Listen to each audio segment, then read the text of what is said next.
ಕರೆಯದ ಮದುವೆಗೆ ಹೋಗಿ ಊಟ ಮಾಡಿದರೆ ಬೀಳುತ್ತೆ ದಂಡ. ಜೈಲು ಶಿಕ್ಷೆಯ ಎಚ್ಚರಿಕೆ ನೀಡಿದ ತೆಲುಗು ಬೋರ್ಡ್ ವೈರಲ್. ನಗರ ಪ್ರದೇಶಗಳಲ್ಲಿ ಆಹ್ವಾನವಿಲ್ಲದೆ ಖಾಸಗಿ ಸಮಾರಂಭಗಳಿಗೆ ನುಗ್ಗಿ ಊಟ ಮಾಡುವವರನ್ನು ತಡೆಯಲು ಆಯೋಜಕರು ಈಗ ಕಾನೂನಿನ ಮೊರೆ ಹೋಗುತ್ತಿದ್ದು ಕಟ್ಟುನಿಟ್ಟಿನ ಎಚ್ಚರಿಕೆ ಫಲಕಗಳನ್ನು ಹಾಕುತ್ತಿದ್ದಾರೆ.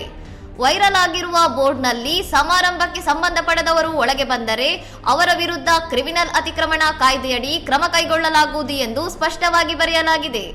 ಭಾರತೀಯ ದಂಡ ಸಂಹಿತೆಯ ಸೆಕ್ಷನ್ 441 ಅಡಿಯಲ್ಲಿ ಅನುಮತಿ ಇಲ್ಲದೆ ಖಾಸಗಿ ಆಸ್ತಿ ಅಥವಾ ಕಾರ್ಯಕ್ರಮದ ಸ್ಥಳಕ್ಕೆ ಪ್ರವೇಶಿಸುವುದು ಅಪರಾಧ ಎಂದು ಪರಿಗಣಿಸಲಾಗುತ್ತದೆ. ಈ ನಿಯಮವನ್ನು ಉಲ್ಲಂಘಿಸಿ ಸಿಕ್ಕಿಬಿದ್ದವರಿಗೆ 3 ತಿಂಗಳವರೆಗೆ ಜೈಲು ಶಿಕ್ಷೆ ಅಥವಾ 5,000 ರೂಪಾಯಿ ದಂಡ ಅಥವಾ ಎರಡನ್ನು ವಿಧಿಸಲು ಕಾನೂನಿನಲ್ಲಿ ಅವಕಾಶವಿದೆ. ಉಚಿತ ಊಟ ಅಥವಾ ಮೋಜಿಗಾಗಿ ಅಪರಿಚಿತರ ಮದುವೆಗೆ ಹೋಗುವವರು ಇನ್ನು ಮುಂದೆ ಇಂತಹ ಕಾನೂನು ಪರಿಣಾಮಗಳನ್ನು ಎದುರಿಸಬೇಕಾಗಬಹುದು ಎಂಬ ಚರ್ಚೆ ಈಗ ಸೋಷಿಯಲ್ ಮೀಡಿಯಾದಲ್ಲಿ ಜೋರಾಗಿದೆ. ಇನ್ನಷ್ಟು ಸುದ್ದಿಗಳಿಗಾಗಿ ನೋಡ್ತಾ ಇರಿ ಸೌರಂ ಟಿವಿ.